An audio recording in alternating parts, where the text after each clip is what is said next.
We all know that there are cheap cars and there are expensive cars, but sometimes there are cars that could be both. So today, we're gonna look at one car, but its models put it at 3 drastically different price points. And it's gonna be the biggest gap we will ever have in an episode. It's a car I'm so excited to do, the Nissan Skyline R34. Ow!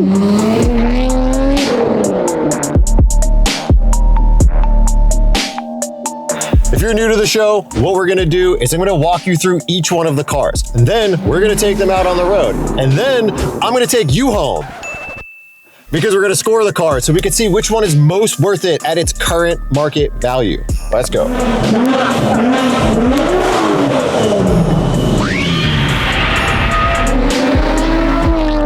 Late 90s to early 2000s made for some of the greatest driver's era cars. And it was Japan's heyday. They were pumping out hero cars left and right. The Supra, the NSX, the RX-7, the GTR, Evo, STI, and so many more. By its 5th generation, the R34 GTR had arguably become the top dog. And it was the last generation before Nissan took a break for a couple of years and then gave us the same thing for the last 18 years. By its launch in 1999, these Japanese automakers were slowly weaning off making these hero cars. The Supra and the RX-7 were at the end of their production, and the NSX had hardly been updated since its launch in 1991. But the R34 Skyline had just undertaken a massive overhaul. I'm not gonna get you up to speed on the Nissan Skyline because someone already did that better.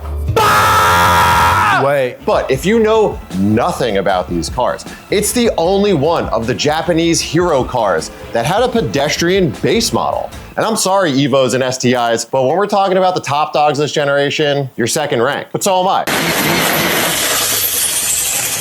This was the only one that had a base model that was meant to haul kids to school and pick up groceries. It's still, to this day, the only one where you could get the lowest end model of that car for about $5,000 US. But the top tier trim can sell for over $500,000. So it's my favorite type of car, and I'm so excited to jump into this one. So let's get to it.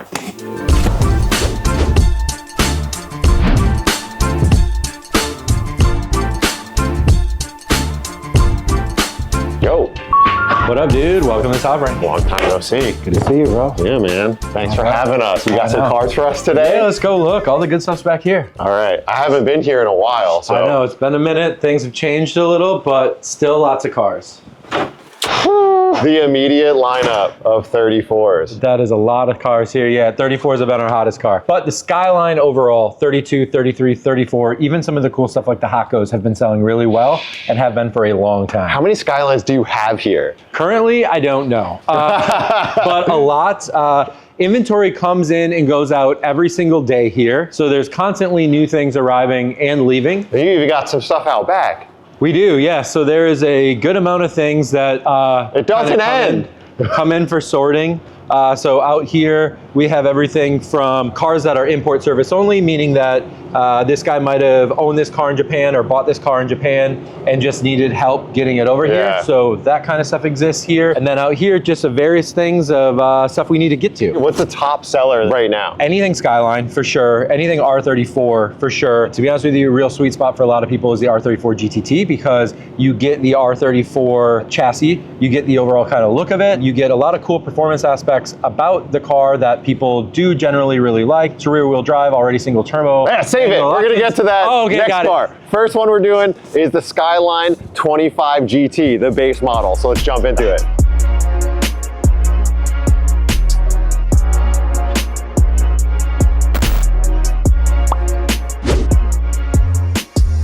And this is the base model Skyline. This is a 25 GT. And I'm probably gonna get a lot of shit for saying that it's not a sports car, but the base model isn't really a sports car. The Skyline came in 19 different trims, and I'm not gonna get into all that because it's really confusing and really annoying to listen to, so I'm just gonna put them on screen right here, right now. But this actually isn't the most base Skyline. They had an HR34, which came with the RB20, a 2.0 liter inline 6 that made 155 horsepower. sounds pretty sick because you know how I feel about small displacement engines, and the RB20 delivers. But this is a ER34. So this had a 2.5 liter RB20 DE, naturally aspirated 2.5 liter inline six that made 200 horsepower. And the Skyline GT came in a coupe and a sedan, and they were also offered in all-wheel drive and rear-wheel drive configurations, automatic and manual. This one, coupe, rear-wheel drive, and it has an automatic. These cars are as base as they come, so let's grab the owner and hear why he bought this thing. This is Blake, and this is his 25 GT. Why? Well, this is my project. Nice. I knew that I was not going to enter the Skyline game as a six-figure car, and so I went with a four-figure car. Actually. 4 figures. Yes. What'd you pay for this? Just under 10 grand. Okay. 90, 200 bucks. Rear-wheel drive, automatic. Yep. Coupe. And what's your plans for it? And I'm going to go a GTR look while never pretending to be one. Like a GTR front end, that's the look that people recognize. That's the look I'm excited about. And really to celebrate what a GTT can be, it'll be modified quite a bit. Yeah. But yeah. Like if you come here and you kind of squint at it, you could trick most people that that's a GTR. I think from far off, it's a little bit, it's right on the edge. Yeah. I would say more of the population could be tricked that that's a GTR. Definitely. Yep. When in fact it was 9 grand. Yep. Can we check out under the hood too? Yeah, of course. Yep. So it's quite a bit heavier hood. It's a steel hood. The GTRs don't have that. Non-turbo RB25 Neo. So this is actually not the most base one that you could get, because there is an RB20. RB20. Yeah. So I have a base model, but not the base model. Yeah. And you plan to swap a 25 Neo into it? 25 turbo from an R33, so a non-Neo. It has some more holes drilled for oil squirters and things like that when you do get the factory turbo, so a little bit better block to start with. For pretty much a direct swap. Almost, yeah. And they still sell the factory manual transmission brand new from Nissan in the US, which is cool. Let's get this thing out on the road and see how it is. That's great. All right.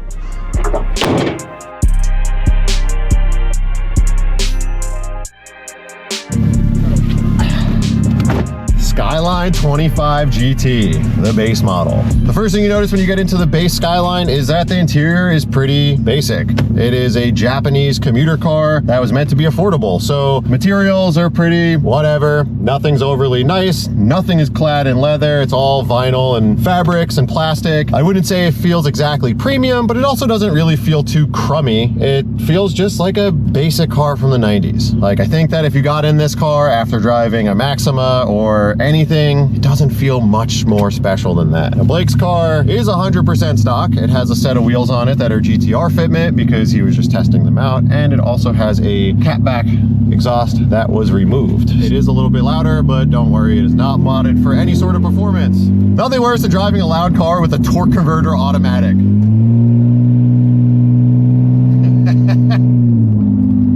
So the R34 GT makes about 200 crank horsepower, and it is not fast. This car weighs just over 3,000 pounds, fairly standard for a car of this size from this era. It doesn't really make for a very sporty experience. Let's give this thing a little bit of the beans.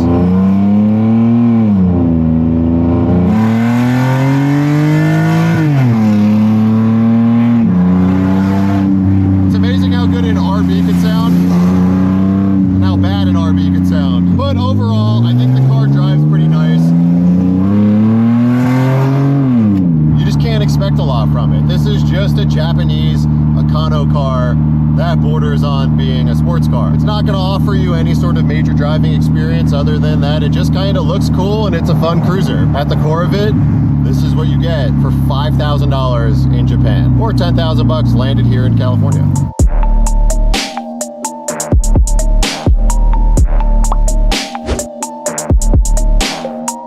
And right in the middle category, we have this, the R34 Skyline GTT. It's a twin turbo version of the base Skyline, and it's got some other stuff that makes it better, but we're here at Toprank, so I'm gonna let the pros explain it. And this is not the owner of this car, because this is Brian from Toprank, and this car is actually for sale right now if it hasn't sold already. And he's going to tell us a little bit about it. This car is a great value. It's been one of our best sellers. The R34 GTR is a halo car for pretty much everybody who loves Japanese cars. However, the price point has left a lot of people looking for something different or something close. And the R34 GTT is exactly that. What's this car listed for? $53,000. $53,000. What is the cheapest R34 GTR you have? Here in the United States right now, $155,000. 3 times as much. So let's jump into this one. This car looks kind of like a GTR. So what's done to it? There's a few things that we do or we try to do to kind of help improve the appearance of the car. This car already came with an R34 style front bumper on it and the R34 style rear wing. We're kind of careful to not put GTR badges on cars that aren't GTRs, as some people don't really like that. But what we did do is add these R34 GTR wheels, which these are OEM wheels? Are acceptable. Those are OEM R34 GTR wheels. The fitment is nice on, on narrow body. What's funny about it is that on a stock bodied R34 GTR on OEM wheels, there's a kind of that tuck that goes in, but they fit perfect. Dude, these look on the great. GTT. I love this. It's got GTR wheels. This is not a GTR bumper. It's just a GTR look, right? Yeah. So this lip needs to go on in order for the GTR bumper to line up with the hood. Otherwise, there'd be a gap there. So this piece just kind of blends that a little bit more. So the R34 GTR style wing is an important talking piece because an OEM R34 GTR wing right now is 4K. So that would be a fraction of the whole price of this car. So there are a lot of companies that make aftermarket style wings that can help get you that look and keep the car budget friendly. And this isn't a factory rear bumper. This is a factory rear bumper for a GTT. So cool, the Skyline actually protrudes out a little bit on the GTT, where on the GTR it's gonna go straight down. And this pseudo mesh diffuser looking thing is actually so much more aggressive than the stock Skyline bumper. It truly is, yeah. So we see that a little bit on the GTTs that have what's called the Altia Aero. So you'll note the side skirt on this one, and sometimes the front bumpers will have the Altia Aero. Altia was a race team that made a lot of product parts and did a lot of GTT body styling cues for it. So you do see some pretty aggressive aero on the GTTs, which makes them kind of cool in their own way. Oh, nice. Can we take a look under the hood? Yeah. Wow, this is honestly, it looks identical to the base Skyline. They're both RB25 Neos. One just has 2 turbos. From here over, like, it looks exactly the same. Intake manifold, engine cover, everything. And what a lot of people do, which is pretty interesting on these, is that you can keep the RB25, remove the engine cover, remove the crossover, put your standard plenum on this side. Like a short runner intake manifold, and move the piping this way, right? Yep, and then the actual, you could see it underneath there. Engine covers run underneath there. So once this is all removed, it really does look like an RB26. It just has kind of a different... But it starts to give you that traditional RB26, like 2JZ style, like cam covers, intake manifold, turbo look on it. So when you remove this and clean it all up, it becomes even more convincing because it really does look like... do fit the RB26 engine cover over the front of it with a little bit of modification, and the RB25 can look a lot like an RB26. Yeah, dang, okay. Are these motors good to handle power? Decent. So, I mean, as with anything else, a disclaimer, always build your engine. Don't just bolt a bunch of stuff on it and try to send it. Brian and Toprank are not responsible for the modifications you may make to your vehicle. That is true, yeah. But no, do these hold pretty decent power? They do, do bolt-ons and stuff? Yeah, so the RB25, popular swap for a lot of cars. A lot of drift guys used to run them back in the day. They're good motors, they're still RBs, they're still responsive, lots of good things you can do for it, lots of supporting mods for them as well. So the RB25 actually is a pretty great motor for this car, given that it's a little bit lighter, it's rear wheel drive, all of that kind of stuff. Plenty of power here to do all sorts of cool stuff with this car. So you want to see another difference between the GTT and GTR? What do you got? Hold this hood for me. Oh my God, this is traditional 90s Japanese car. So the GTR is actually aluminum, which makes it much lighter weight, whereas this, you have your kind of just traditional metal hood and it's gonna be a lot heavier. Okay, and then the last thing I think that's kind of interesting is you can get a GTT turbo, coupe or sedan in all-wheel drive too. So what's the better buy, or is it just preference? Rear-wheel drive, all-wheel drive? So it really depends on preference and what you wanna do. The all-wheel drive system does add weight, so if you're looking for a lightweight, nimbler car, then the GTT, as it sits from its original configuration, is kind of best. It's what we've seen to be the most popular. Almost no one tends to be looking for that GTX car. Kind of everyone is looking for the GTT. The rear wheel drive aspect of it does make it a lot of fun. Yeah, it is lighter weight. Not to say this, but it has been said, it's kind of like a cooler S chassis. It is true. Well, I'm excited to get it on the road, so I'm gonna take it out. Let's go. All right.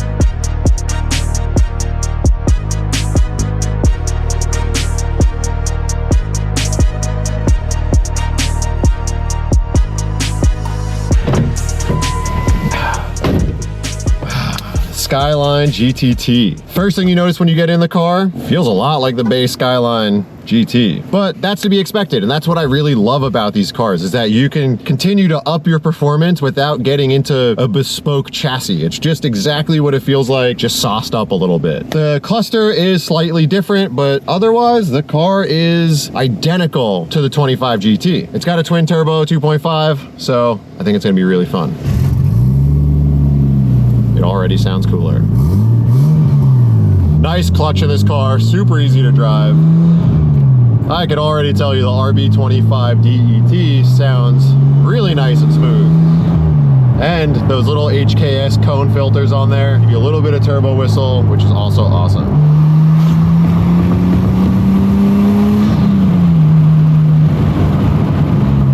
Man, it's kind of crazy. I've got about a half mile and I've already got honked at, waved at, and somebody at a light just told me that this car is sick.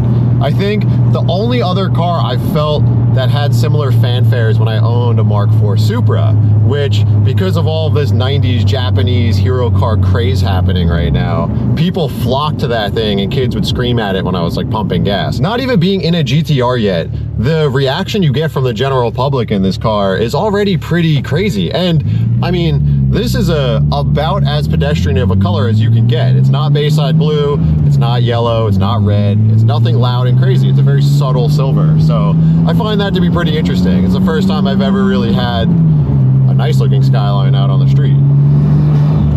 But like a lot of other really awesome cars, they went through phases where they were really cheap and neglected. So a lot of these got destroyed, they got daily driven, they got crashed, they got rusted out, and they probably became crappy drift cars at one point, which are now basically totaled. Now that there is a lot of fanfare around these cars, prices are starting to go up. And it's absolutely crazy to think that this car was once probably a low teens car, and certainly a sub $20,000 car. Now, we're very normalized in the situation that a GTT Skyline is going to be about $50,000 to $70,000. And this is a pretty nice condition car. It seems to be in good shape. There's no corrosion. There's no major issues with it that I'm aware of. And I know Toprank brings in some really premium stuff. Does it feel like a $50,000 to $60,000 car?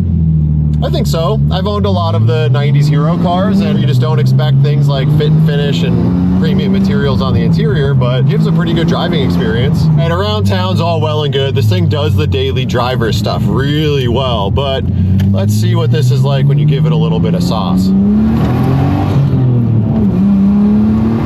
Not too bad. Stock turbo, mostly stock RB25 Neo turbo. Feels pretty good. It's not gonna blow your mind. I do think it could use a little bit more power, but it feels good. It's nice and smooth. The transmission feels great. The clutch pedal is super light. The trans is very assertive. The gates are nice and smooth. You know exactly where you're gonna be shifting gears. So it's good. I think that this car could probably use another 100 horsepower, and that's pretty easily achievable with a bigger turbo, whether it's singles or upgraded twins, and some basic bolt-ons. Overall, it's not gonna blow your mind in speed, but this thing is a really great car. It's just a good cruiser. I would daily drive this thing and not think twice about it. Well, let's get this thing back to Top Rank, but we're not gonna drive one of the many R34 GTRs there because I have a super special car coming up for that, so let's get to it.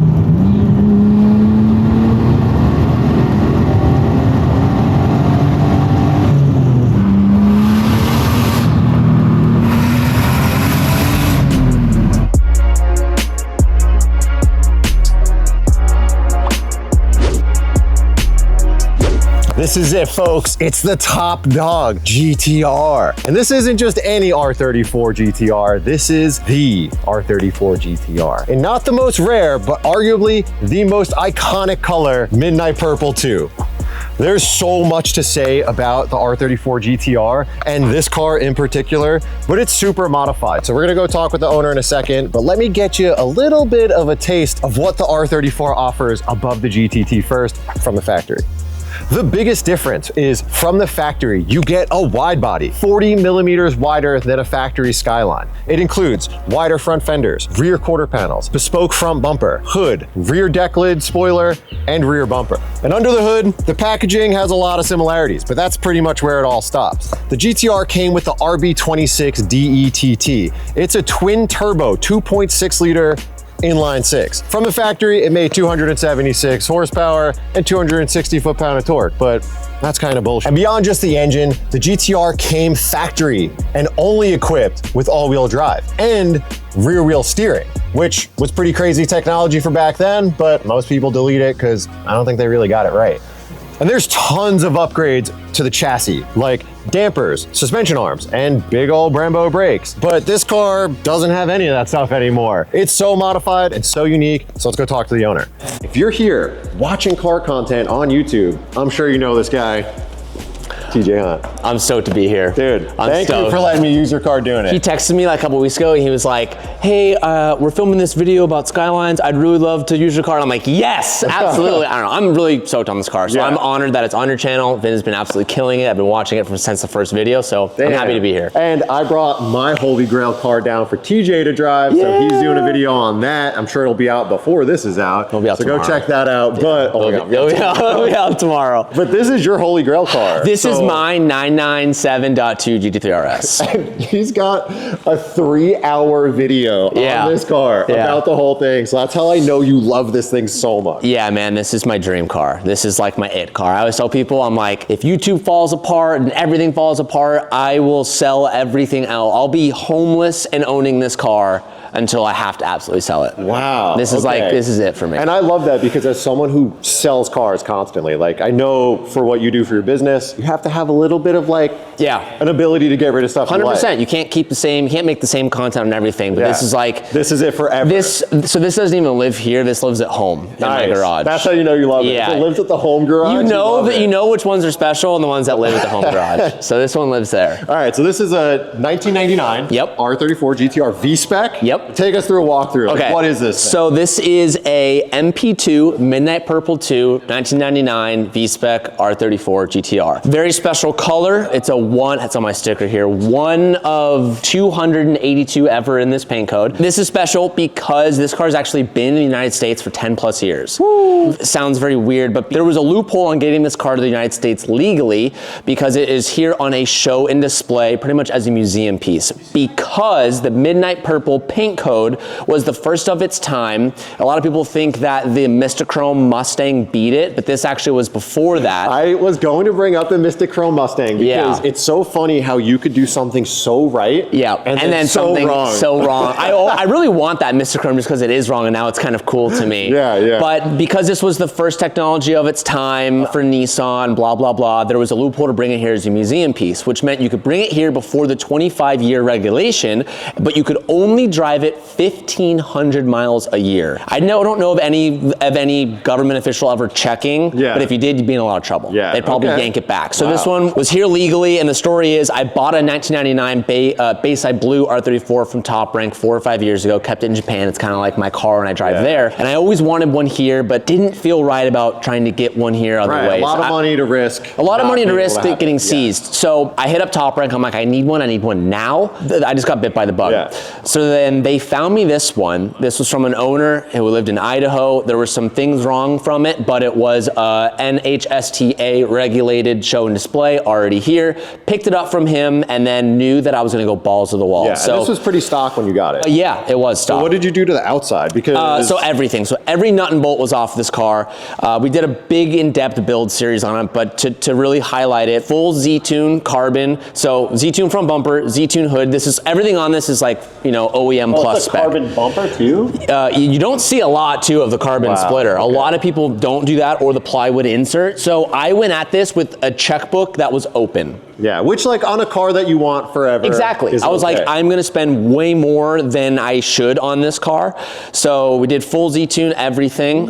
Z-Tune skirts, the fenders are sick. The fenders are super dope. I used to hate these for some reason, but they've grown on me so much. I love this. Yeah, and the thing is all R34s kind of look the same now, but it's my favorite look. It doesn't matter. It doesn't matter. Classic is fine. Yeah, so we did the Gannies. Of course, gotta have them. Skirts, you have the Z-Tune little over flares with the Z-Tune rear flares, and then it has the V-Spec diffuser. It has the Nismo tow hook, and we did new headlights, new taillights, new hardware, new everything. I just put these wing risers on, which I'm like still trying to feel them out. So I like the wing risers. I think they look great. Okay. The thing I wouldn't like, but it looks so good on the car, gold badges. So. Which is such a subtle flex.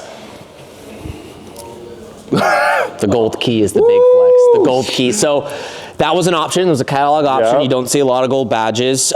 If you want to buy a full set of all badges, it's like $3 or $4 grand for plastic. You think Porsche stuff is bad? Yeah, no, the R34 world is horrible. So I thought it was a really cool feature that I sourced all of them. So you get a front badge, you get the rear 2 badges, and then you can also opt for the gold key, which is hard to find. That's sick.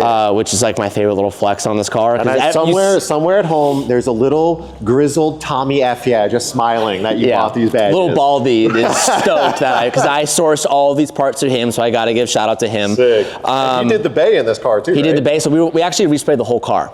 Oh, okay. Yeah, so we did 20 different spray outs to match it, and actually you can pull off the rear interior on the top. For some reason, Nissan painted just this little back spot, but everything else isn't. This is such labor of love stuff. Yeah, so we found that and then did 20 different spray outs, went through about 10 different people, and this one was absolutely dead on. And it's hard to match because every time you change it, the color changes. It's gonna be crazy. So there's one where you'd be like, from one angle, you're like, yep, and then you shift and you're like, ah, damn, it's not there. So it took a long time, but we pride ourselves. The paint job on this car looks amazing. Yeah, the paint job's amazing. Then we PPF'd it. So the hood is really the highlight. So I really wanted to do every cool Nismo option, and let me tell you, there's a lot of them. You could spend an endless amount of money on the inside. The Nismo stuff is crazy.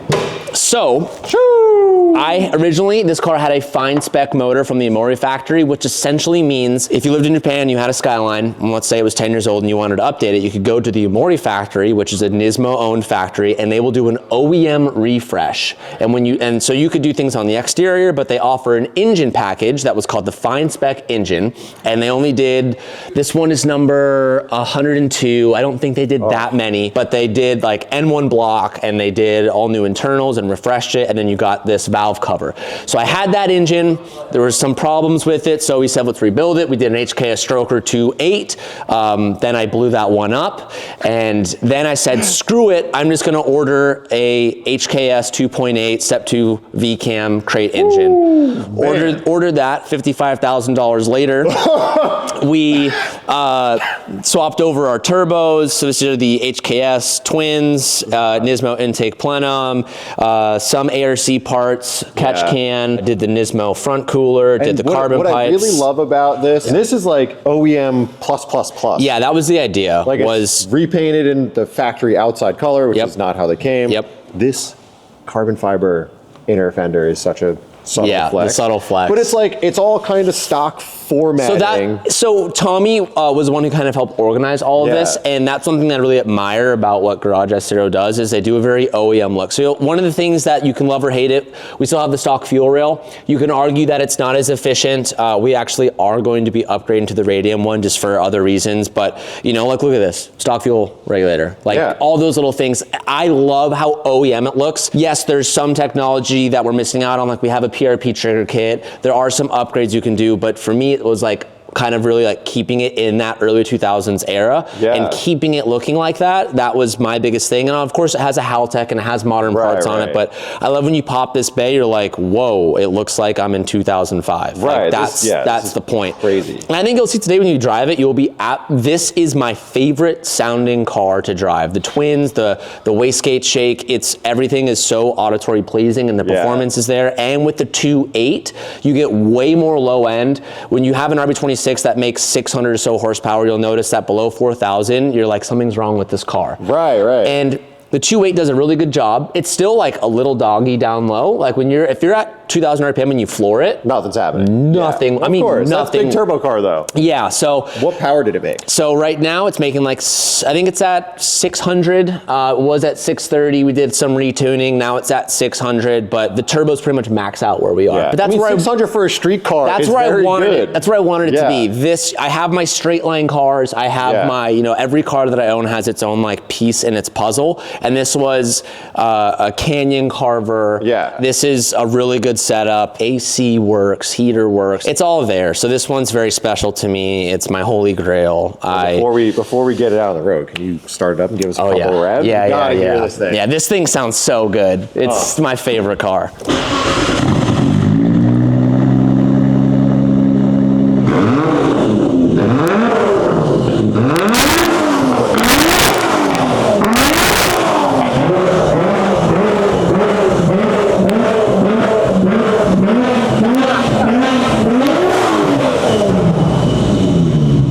sounds sick. And you'll notice, dude, the tone and the turbo setup absolutely sells this car. Like, it's so good. You're gonna have a blast.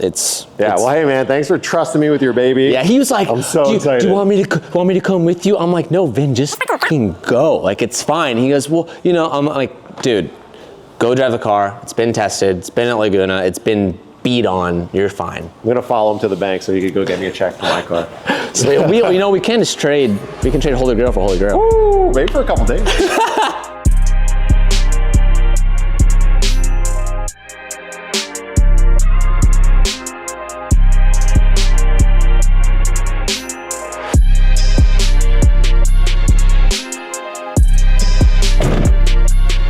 Well, certainly doesn't sound like a $500,000 car.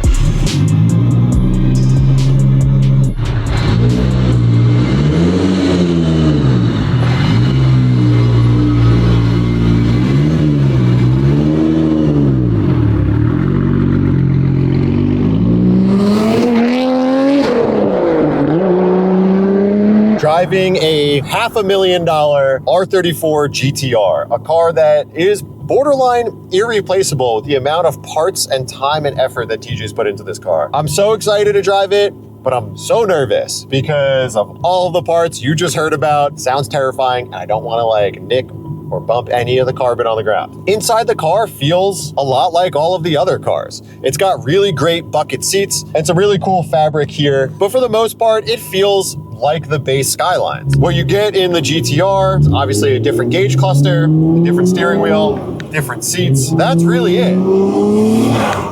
Oh my God, you get that incredible sound. You also get this really interesting gauge pack on the dash that's not available in any other car. It's got all of your critical information: boost, throttle, injector, oil temp, water temp, exhaust temp, and intake air temp. It's super cool, and it's so 90s, such an interesting piece to have on the dash. And I really love the GTR for the size of the cabin. Being a bigger guy and loving sports cars really doesn't always go hand in hand, but being inside of the GTR just feels so natural and so comfortable. The car drives really nice. And what I like about a build like this is that the car has a lot of modifications. It makes a ton of power, but it still drives fairly stock. It's got all the creature comforts that the car came with. It's just a bit better. Gotta do a pull. Oh my God. 600 horsepower in an R34 GTR feels incredible. It is a bit of a heavier car, but for the street, I don't think you need much more than that. And with all-wheel drive, it puts the power to the ground so good. And the turn-in, the front-end grip, everything feels phenomenal on this car. The GTR also is the only model that came with a 6-speed transmission. This is a Getrag 6-speed, and it feels incredible. Compared to the GTT 5-speed, it's a night and day difference, not just in gear ratio, but also just how assertive the shifts are. And this car, being modded the way it is, just drives absolutely incredible. And I know I would have liked to have compared with a stock GTR, but let's be honest. If you get the opportunity to drive a GTR setup like this, you're just not gonna pass it up. Oh my God, this thing is so sick!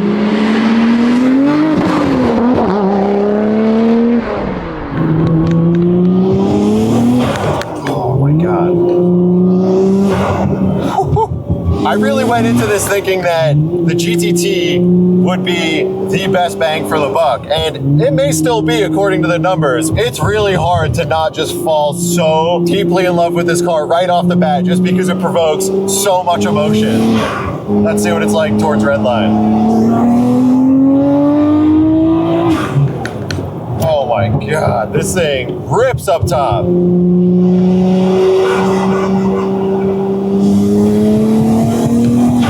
This GTR set up with this engine, these turbos, and the suspension that it has really kind of blends the line. It still does sort of feel like a Japanese muscle car, but it does do this back road cruising really well. The car's heavy. These weigh around 3,500 pounds, and it definitely hides its weight really well between how the steering rack responds with you and also just kind of how the car plays on the road. So I'll say I'm pleasantly surprised. I think the GTR is coming in above my expectation of what it would be like to drive. I was thinking this would just be more of a highway monster that you do straight line pulls with, but this thing's really good in the turns too.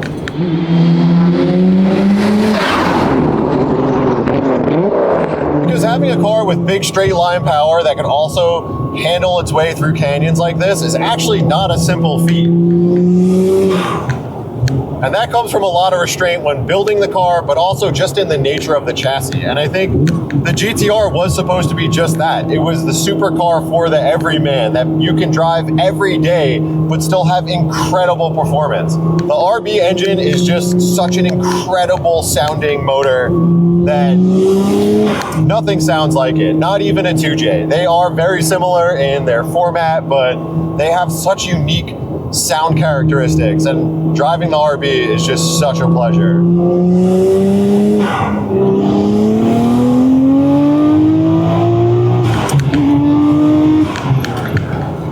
Oh my God. I had no reaction just because it was pure fear. I revved it to 7,500 RPM and this thing absolutely rips. And I've said that 100 times, but there's just nothing else that you can say. The car is super fast in a straight line and it pulls like an absolute freight train. Oh my God, this thing is so fun. All right, let's get this thing back to TJ before one, it runs out of gas, and two, I just don't want anything to happen. So let's go back and then we're gonna go back home. We're gonna bust out the whiteboard and we're gonna see just how the numbers stack up to see which car is most valuable at its current price point. Let's get to it.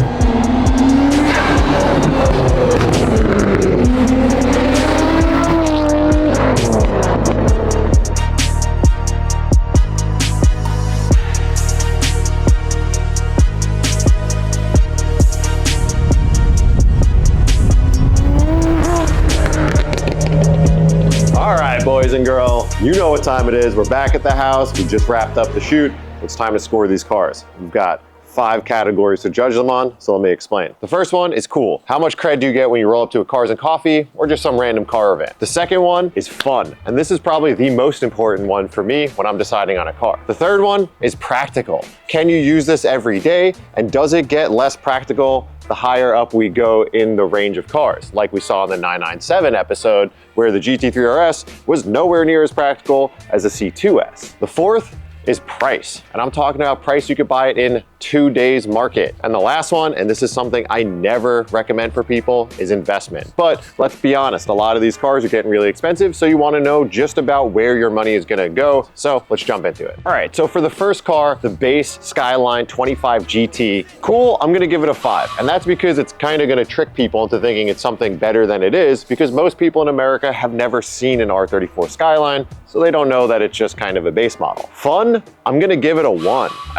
It's just a Vacano car paired with the 4-speed automatic. It is 0% fun. Practicality, I'm going to give it an 8. It is a normal car. The reason why it's not a 10 is because it's kind of old and it's not very big, and this one was a coupe, so it gets an 8. Price-wise, I'm gonna give it a 5 because it is a good base for a project, and at under $10,000 landed in the United States, it's not too bad. And there are a lot of upgrades that you could do to the car, so I think you can get a lot of value out of it for the money. Investment, I'm also gonna give it a 5 just because I don't think that they're gonna go any lower than they are right now, but I also don't see them taking off tremendously. They made a lot of those cars, and being the absolute bottom spec, they're not very sought after. Onto the GTT, and what I think is the bargain of the lineup. For cool, I'm giving it a 7. It looks like the top dog. Most people think it's the GTR. It's a really cool car. Just driving it on the street for a couple minutes, people were gawking at this thing. Fun, I'm giving it a 5. I thought it was really enjoyable to drive, but it wasn't really like a sensory overload in any way. Giving it like about 100 more horsepower and a little bit of a more raw experience would make that car really close to 8, 9, maybe even a 10. Practicality is an 8. The car only got better. It didn't get worse in any way. Price, I think that this comes in right at about a 6.5. I think it's a little insane to be spending $55,000 to $70,000 on a GTT. You still get a really sick car for current market. And the last one is investment. And I'm giving it a 7.5 because I think that these cars will only continue to rise in value. I don't think that they'll ever get to GTR money. At a third of the price of the cheapest R34 that you can buy, you get a lot of the same stuff and you get a lot of the same experience. So I'm giving it a 7.5. I think it's really strong and it's a really cool car for the dollar. And last up, the top dog. And this is the sweetest one available, and I give him a 10 out of 10 because he is the best puppy ever, right? Okay, no, but about the car. The R34 GTR. TJ's car was absolutely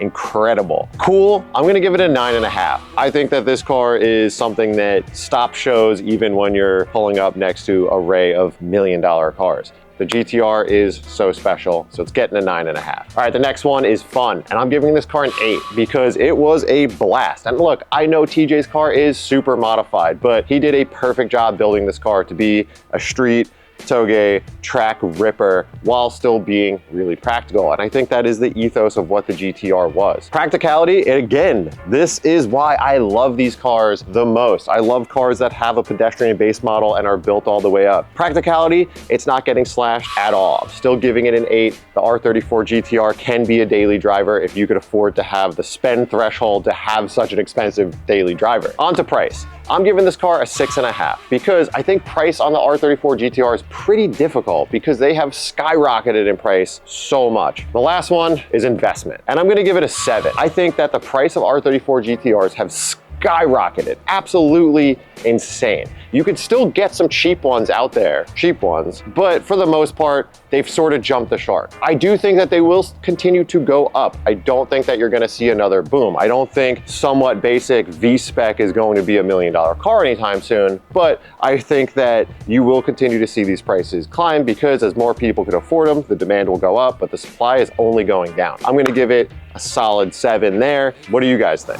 And honestly, I'm just as surprised as you guys. I really thought that the GTT was gonna come out on top. When you stack up the numbers, it's just hard to beat the GTR. In every category, it just really excels. I was fully anticipating for the GTT to win out when it came to numbers. Look at comparable values, the GTR is still crushing it. Well, that's it for this episode. I had so much fun making it. It's something I have been dreaming of since I started doing this Worth It series, is getting to drive R34s, and especially an R34 GTR like TJ's. So it was incredibly fun for me. Thanks everybody for watching. If you're not subscribed, hit that subscribe button. Making a video at least every Thursday. I'm gonna try to do more in 2025, but I appreciate all you guys for watching. But for now, I'm out.